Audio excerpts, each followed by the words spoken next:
Hey, greetings, everyone. Lieutenant Colonel Alan West here, the Executive Director of the American Constitutional Rights Union, ACRU Action, for another episode of Live Free TV.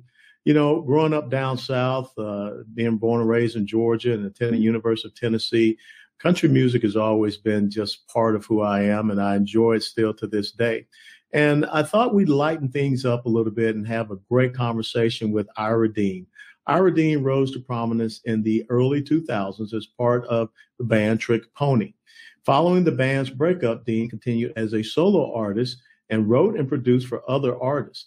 With many hits to his name, including Aaron Lewis's chart-topping 2021 song, Am I the Only One?, Dean stepped back into the solo spotlight earlier this year with his emotive new single, Missing How It Used to Be. He's also been busy working on a brand new solo record. And joining us now from Nashville, Tennessee is Ira Dean. Ira, how are you doing? I'm doing great, Colonel West. How you doing, sir? Fantastic. You know, we were having a little banter back and forth, you know, coming on air because SEC football is around the corner and you're a big Georgia Bulldog fan and I love my Tennessee Volunteers. And I cheer for Georgia except for that one game. Hopefully one day before I die, we beat Georgia again. But I think Georgia's going to really have their eyes on another national championship this year, man. Cross my fingers. Cross my fingers. Sir. Yes, sir. So let's talk about, you know, your incredible career. How did it get started? What brought you into this atmosphere or this arena to become a musical artist? Well, in my family, we were a very musical family, and my dad was a guitar player, and my brother was a guitar player, and in our family, we had family shows, and my hands were too small to play guitar at that time. Mm-hmm. But my mom sent me a picture before she passed of me at 3 years old singing into a Brute bottle on the coffee table at my stage. And so it evolved from there. I ended up playing bars at 12 years old, starting at 12 years old. My mom said I could do it as long as it didn't affect my schoolwork. So on breaks, I would sit at the front table with my mother and do my math homework and then go back up on stage and play for another hour. And that slowly evolved into, you know, I went on the road. I graduated early from high school, went on the road with my brother's band, and then ended up getting going into Southern Illinois as a jazz performance major. Yeah, the Salukis. Salukis. Did that and then moved to Nashville at a young age and befriended John Carter Cash at a club I was playing for $30 a night and all the beer I could drink, which was awesome because I was under. Ran into John Carter Cash and he became like a brother to me. He ended up letting me stay at the house with John and June. They were like my second parents. And I ended up getting to sing on two Johnny Cash records when I was 19, 20. Mm-hmm. And then with the Carter family and then going out on the road and opening up for them. And so that led on to, you know, putting a band together called Trick Pony. We got signed and the rest is history. And I just keep going because I can't wear a hairnet. I gotta make it in this music stuff. So no, you wouldn't look good with a hairnet, brother. Fries. Let me supersize my fries. Oh, okay, you got it.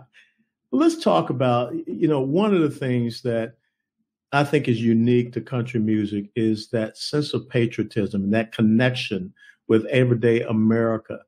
How do you think that is? Because it's unlike any other genre of music that I see here in the United States. Well, I can tell you, my family is huge military. My father was Air Force. My brother was Navy. My nephew was Marines. He went to Iraq twice. But we travel the country, me in a band, and we're in a bus. You travel this country all over. I've been fortunate enough to play every state in about 15 to 20 countries now. And in country music, we have meet and greets. So you get, you know, you have an hour to meet all the people before the show. You get to meet everybody and the diverseness of people, but they're all just good people. And playing these from county fairs to arenas, and you get to meet everybody in this country. And it's and you meet a lot of military. And the military, you guys, pack up and have to leave your families for long periods of time. You do a lot heavier lifting than we do, but we spend a lot of time on the road away from our families. So there's a common bond. And, I love this country. I fall in love with this country every time I travel to all these little towns. And we were fortunate enough to go overseas and entertain the troops in Germany and Turkey and South Korea, Qatar, or Qatar. I don't know how you say it. I know it's Cutter. hot. Yeah. It's hot. Yeah. Yeah. And you get to meet these soldiers and just let them know that, people back home care about you and thank you for your service. And just try to let them know that, we're back here waiting for you. Just get home safe. And so I love it. It makes me fall in love with my country even more. Yeah, it's an incredible blessing. I mean, having been deployed, you see that incredible connection between the artists and those troops out there. And I think they feed off each other and they embolden and encourage each other, from both sides. You are joining us for the American Constitutional Rights Union on Thursday, September the 11th of this year in Charlotte, North Carolina, for the Country Stars and Stripes event. And we're just so humbled that you would take the time out of your busy schedule to do that.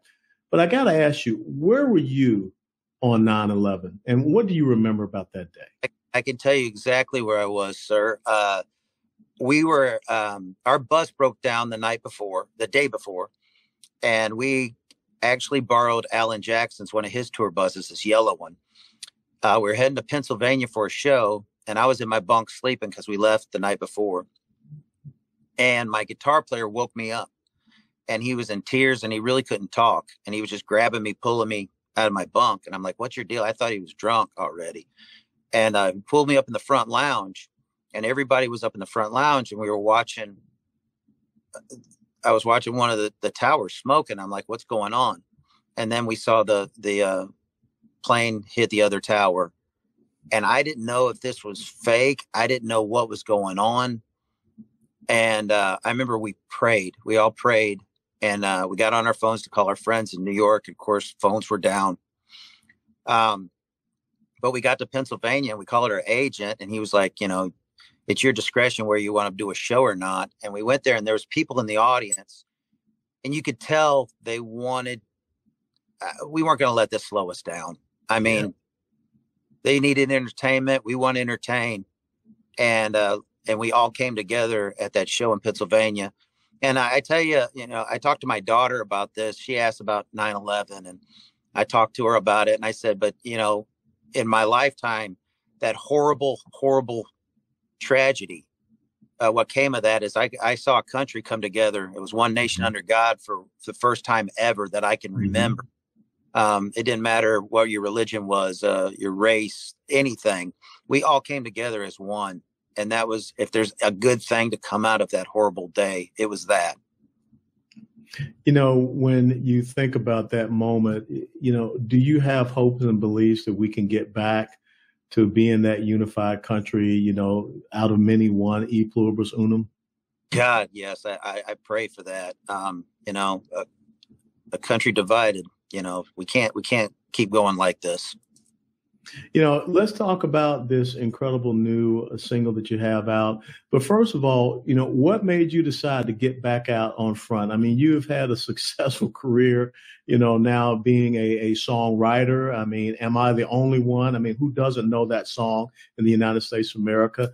What was the impetus behind Ira Dean saying, you know what, I'm going to get back up and be on the lead stage?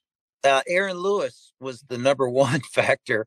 He took me out on the road with him to open up shows for him. And I love writing songs. I love producing records, but nothing is like performing for people. You get that immediate response. They applaud. Mm-hmm. And my show's like I don't know. It's like a Dean Martin show. I talk a lot. I want to know people. I want to connect. And so I got bit by the bug hard. I never lost the bug, but it just reminded me what I was missing.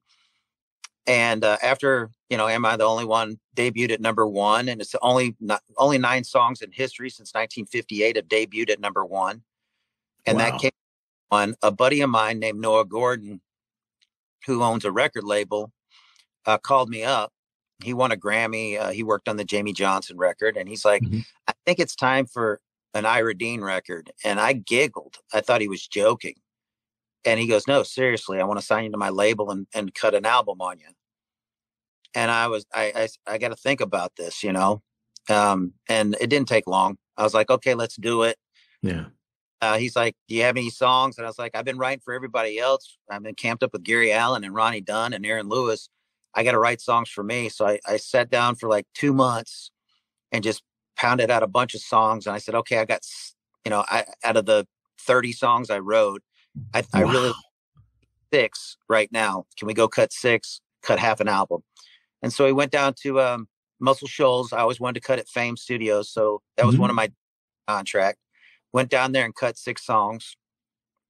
Came back, and I was writing with Ronnie Dunn that day when I came back, and I recorded this song called Telly Man with me and Vince Gill and John Osborne from Brother Osborne playing guitars.